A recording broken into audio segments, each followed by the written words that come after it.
I believe I left off at me having to go to Boone for flank pain. That was they never diagnosed or told me what it was.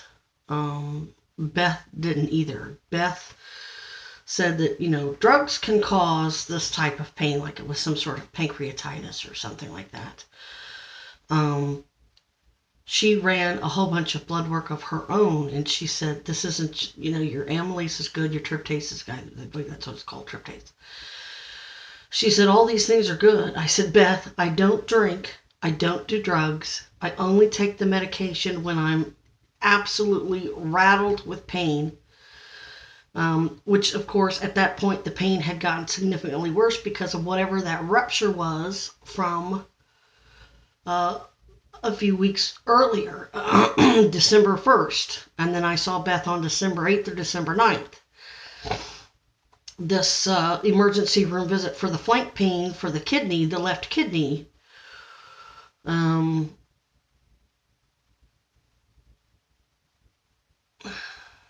which I just thought of something. They were able on the CAT scans, they're able to measure the tumors. So I'm thinking that CAT scan probably showed that tumor had grown at least 1 centimeter. Nobody told me that. They kept feeding me the NorQD, the double dose of NorQD, and it just made the bleeding worse. It made everything worse in regards to the bleeding.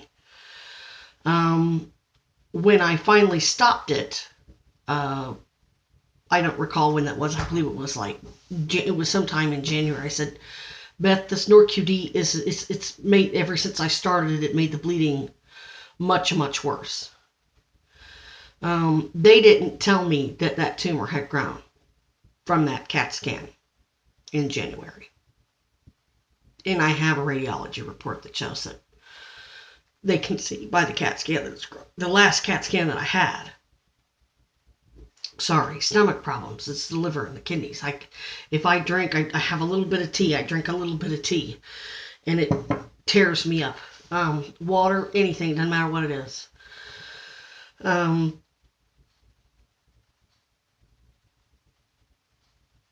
It said that the tumor was at 6 centimeters now. This last CAT scan that I had in November of 2015. Now, we're talking a year later from the incident that I'm talking about in January. Almost a year. So I'm not getting any answers. And Annette's asking questions too. She goes, what are they telling you? I said, they're not telling me anything. They keep trying to schedule me with Elizabeth Wilson. I'm like, I'm really not comfortable with Elizabeth Wilson. The bleeding kept getting worse. I believe I did have a little break with it not being too bad after I quit my job, because I have this apartment here. It's for life. I pretty much just put my butt in bed and didn't move because I didn't want to keep taking the pain meds because they made me too grouchy. And I wanted to limit, and I was going, actually at some point in February, I believe Beth even documented that I never even filled one of my refills. She did go up on oxycodone because it was the only thing, 5 milligrams of oxycodone, no Tylenol. It was the only thing that helped with the flank pain. The regular medications that she gave me for the pelvic pain, the uterine pain, from the tumor, from the uterine swelling, it seemed to make the kidneys and liver worse. So we went with oxycodone, 5 milligrams, and I took it when the flank pain got to kicking.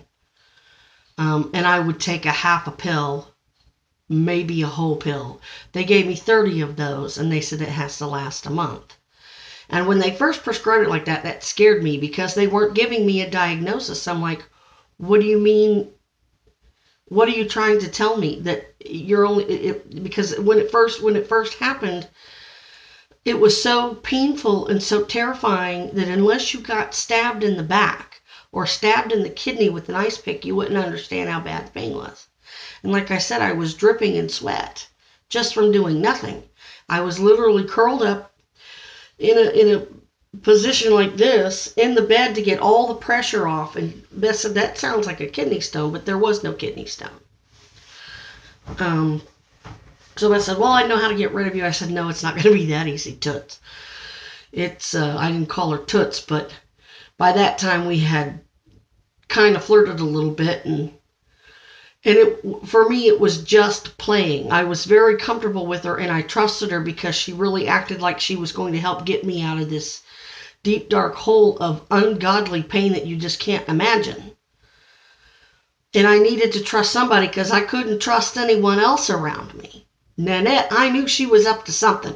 She was always angling this way or angling that way and screaming at me, and for no reason. I recorded all the phone calls. I'm like, you won't shut. You need to stop interrupting me in the middle of my sentence so you understand what I'm trying to say. And I was like, and I told Beth that I went through this with Nanette, and I told Darla that I went through this with Nanette.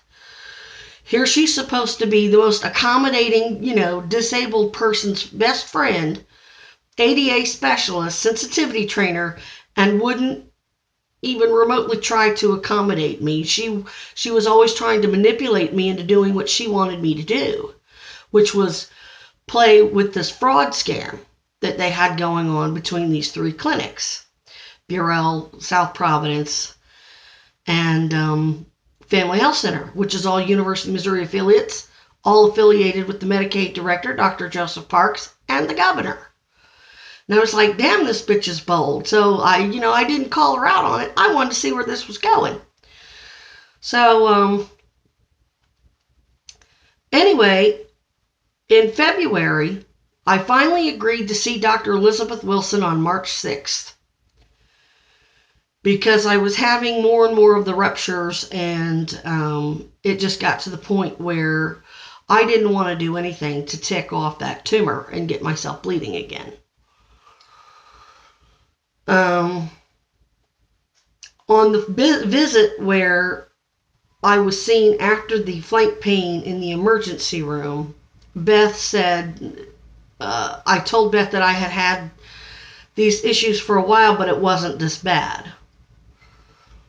And she said, you have to be one of the most fascinating people I've ever met. Maybe we can be friends someday. And I didn't understand what that meant. Because we were doing a medical exam, she was asking me medical questions. So I'm focused on answering her questions. And I'm also trying to figure out why the hell it feels like somebody's stabbing me in the back with an ice pick. In the flank, in the kidney. And I said, I'm very public about everything I do, Beth. If you have any questions, you just ask me. And that's what's on the audio. Well, I had some pain up underneath the armpit as well. And I told her that my last provider wanted a mammogram. And she had me lay down on the table, and she was, I guess examining me for where the pain was with that kidney and the pain up underneath the left rib cage. And she had me lift up my arm. She says, this pain you're talking about, is it up under here? And she motioned, and I said, yes.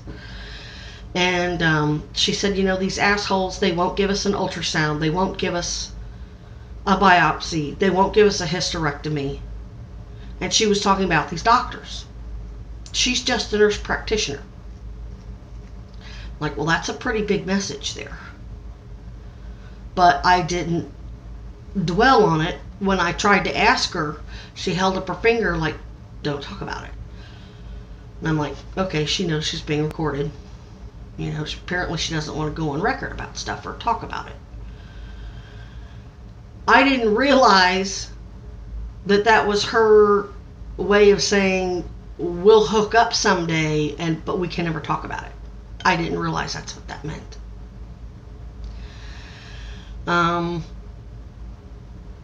I'm going to stop here because I'm already at 10 minutes.